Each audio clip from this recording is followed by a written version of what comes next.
honor of a lifetime for me to have this chance to join the court, to promote the rule of law at the highest level, and to do my part to carry our shared project of democracy and equal justice under law forward into the future.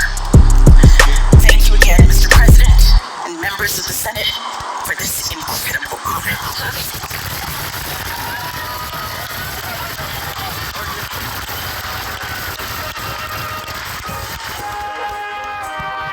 Hello everyone, welcome to this edition of Viral. I'm your host as always, Kenny Dix here.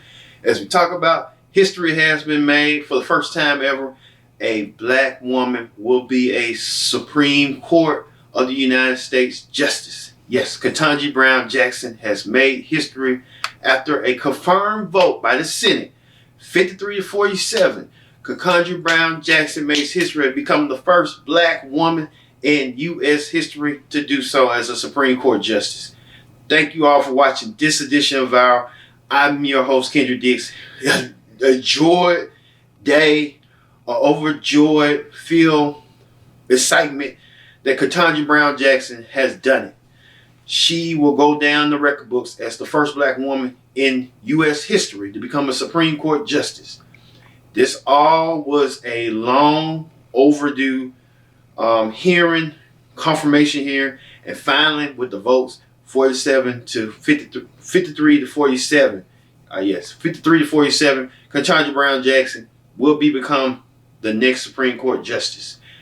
Now we talked about, this is a follow-up from the first viral video we did. Now we know that Ketanji-Brown-Jackson had to endure a lot of questioning from Democrats, Republicans, especially the Republicans, that was pressing her hard about her views and opinions on matters that revolve around the court, such as critical race theory and the sexual harassment policy with getting people, sexual offenders, giving them a pass. It doesn't matter. This matters right now that Ketanji-Brown-Jackson has made history. She will become the first woman in the U.S. courts and the Supreme Courts, the highest land of the court. She will sit aside fellow jurors like Clarence Thompson, Solomon Sotomayor, Elaine Kagan, and the recent judge Amy Coney Barrett, that the Republicans gave her a little, pass, but she makes history. Let's look back. Let's look at highlights. How Ketanji-Brown-Jackson got from the Supreme Court to here. Take a look.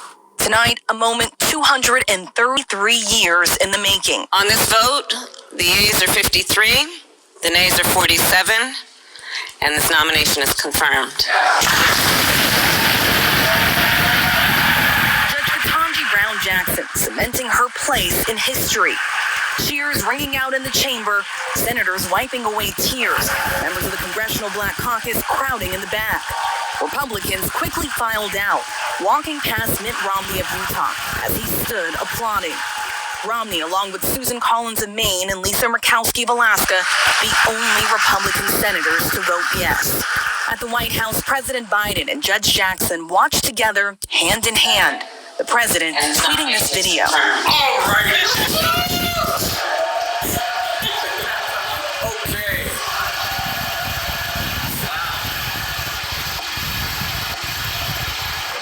First black and Asian American vice president ecstatic after presiding over the occasion. Madam Vice President, could you tell us how you're feeling today about this historic vote? I'm overjoyed, deeply moved. When the 51-year-old Jackson joins the court for the first time in history, 4 of the 9 justices will be women, and white men will be in the minority. Senator Raphael Warnock of Georgia speaking to the meaning of the moment. I'm the father of a young black girl. I know how much it means for Judge Jackson to have navigated the double jeopardy of racism and sexism to now stand in the glory of this moment in all of her excellence. And tonight, former First Lady Michelle Obama tweeting, I can't help but feel a sense of pride, a sense of joy, to know that this deserving, accomplished black woman will be part of the highest court in the land. You saw those highlights, Ketanji Brown Jackson, getting tough grill answers from Democrats, Republicans. Democrats was being, telling her, hey, like Cory Booker, giving her inspiration, and others. Now we know people on the Republican side, like Ted Cruz, just U.S. Alabama Attorney General Steve Marshall, and Lindsey Graham, all of them trying to press hard on her, and she didn't flinch one bit. Let's look at this moment right here, the special moment that President Biden shared with Ketanji Brown Jackson after the confirmation was heard. Take a look. This from the bottom of my heart.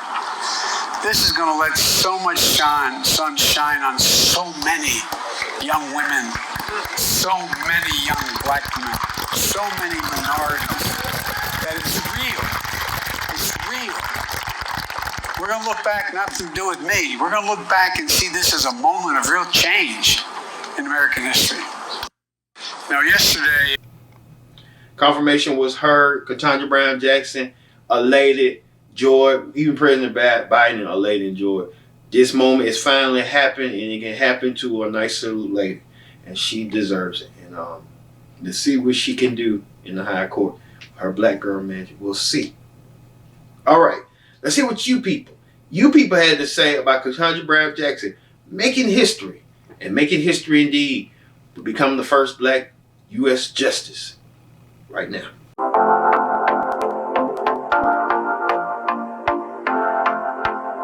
The black woman has always been the one that's been left out. We have a woman vice president. We have a woman ambassador to the UN. But I still think in American reality, the Supreme Court justice is the biggest thing, not just for a woman, but for anybody, and particularly for a young woman.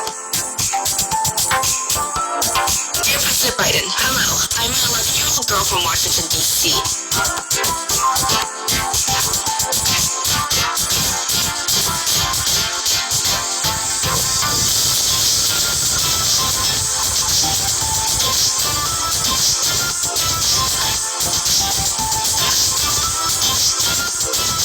It started in like 4th grade when I saw that there weren't many requirements to be a Supreme Court justice, so I just thought, why don't I shoot my shot?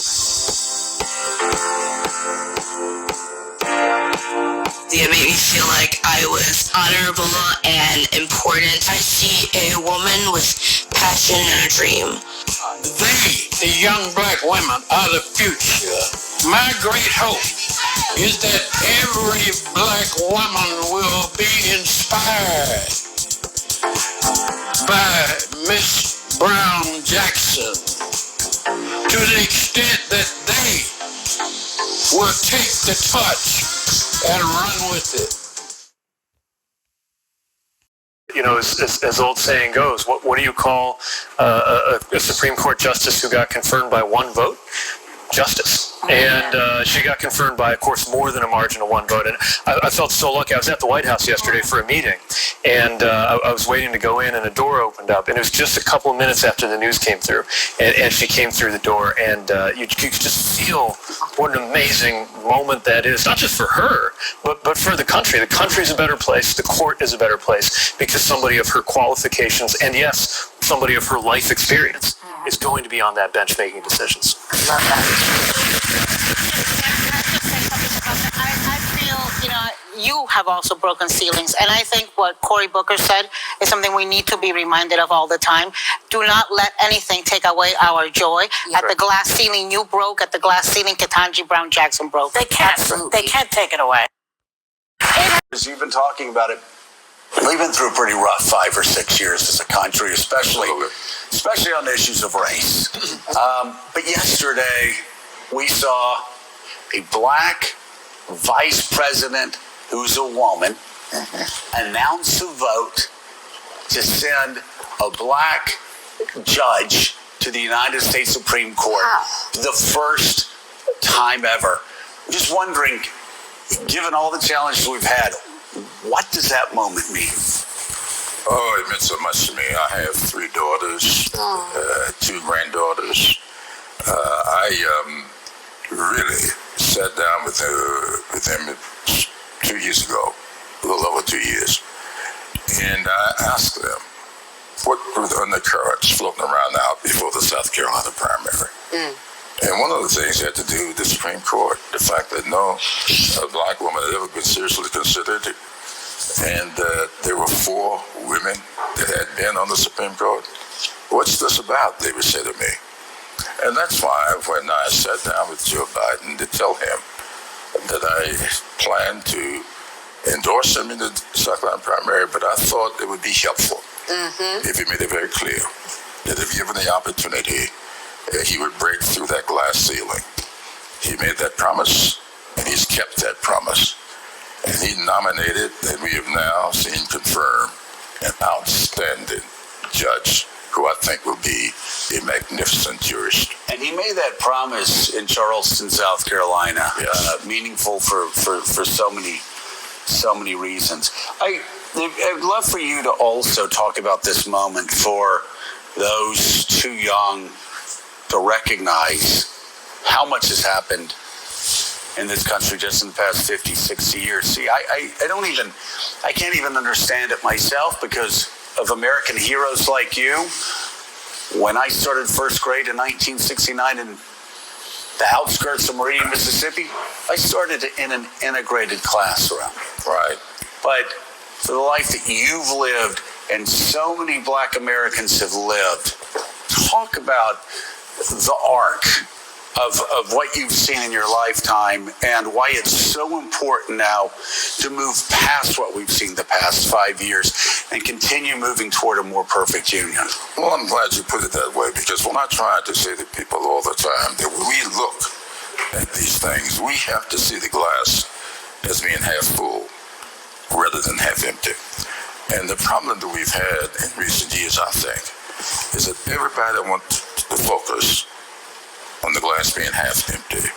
If we do like John West told me when he gave me a little lesson early in my career, he said, when you look at that glass, you see this being half empty. When I look at that glass, I see this being half full. That is because of the differences in our backgrounds and our experiences. And he sent me back to my office and said, let's see what we can do to continue filling up this glass. Wow. And so that's what I think we have to do. There's so much has been done.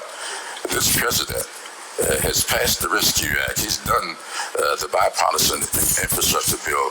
We have a magnificent, you know how hard it is to do the appropriation bills. We've got a record-setting appropriation bills. And so the glass is being filled up. And we ought to focus on what we can do next to fill up this glass. And the judicial nominations. I mean, President Biden is moving at such an important clip. And there's diversity, and a great diversity, which follows up a president whose idea of diversity was getting old white men, moderate-aged white men, and young white men as prosecutors and on the federal bench. It was Trump. It was overwhelmingly white male. The Supreme Court yesterday is just another step in that trek toward a more perfect union.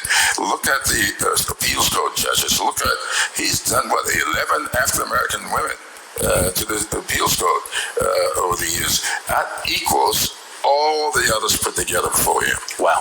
And so I think it's just fantastic what this president is doing, and that's where we ought to keep our focus and stop saying, well, he hadn't done this and he hadn't done that. He hadn't done a lot of things, but he's got 3 more years if we just work with him. Congressman, to Joe's question about the scope of history. Sure. When you were in the late 60s working. And that's where we ought to keep our focus and stop saying, well, he hadn't done this and he hadn't done that. He hadn't done a lot of things, but he's got 3 more years if we just work with him.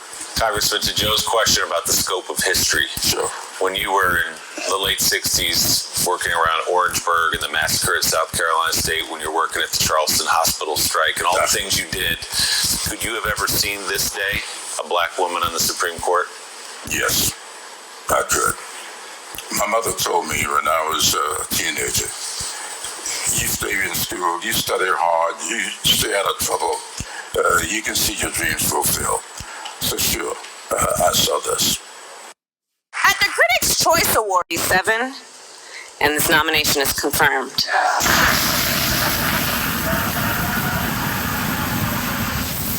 Just like that, Ketanji Brown-Jackson makes history. Jackson will become the first black woman to serve as a Supreme Court justice in the court's 233-year history. Here's Judge Jackson watching the Senate vote with President Biden, and the look on her face says it all.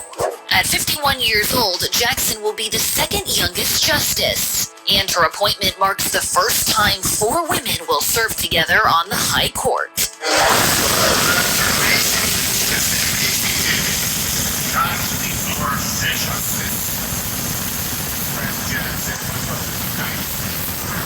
Following the confirmation, celebrities are taking their excitement to social media as Jackson is named the first black woman appointed to the Supreme Court. Viola Davis says, "Congratulations, Justice Ketanji Brown-Jackson. You have made history." Octavia Spencer notes in her congratulatory tweet to Judge Jackson, "You persevered." And her vote, it's not going to change the balance of the court right now. She's replacing a liberal. But that life experience that she's had, her perspectives that she's going to bring, that certainly will have an influence right away. Putting this event into perspective, the Real Housewives of Potomac star Dr. Wendy Osefo shares this emotional message. Quote, "To be able to tell my children I witnessed the first black president, first black vice president, and now the first black woman Supreme Court justice, what a time to be alive." Speaking of, former President Barack Obama also tweeted his congrats, writing, "This is a great day for America and a proud moment in our history." This is about not only Judge Jackson, but certainly about young black girls, people across this country opening up more doors of opportunity, no matter your race, creed, or color. Allow you giving Ketanji Brown-Jackson your biggest accolades, your biggest congratulations, your biggest moment. Ketanji Brown-Jackson will go down in history, will go down the record books as the first African-American female black justice. So, congratulations to new Supreme Court Justice Ketanji Brown-Jackson. I've been your host, Kendrick Dick, saying so long, and thank you all for watching this special edition of Vow. We talk about Ketanji Brown-Jackson, becoming the first black woman in the U.S. Supreme Court. See you later.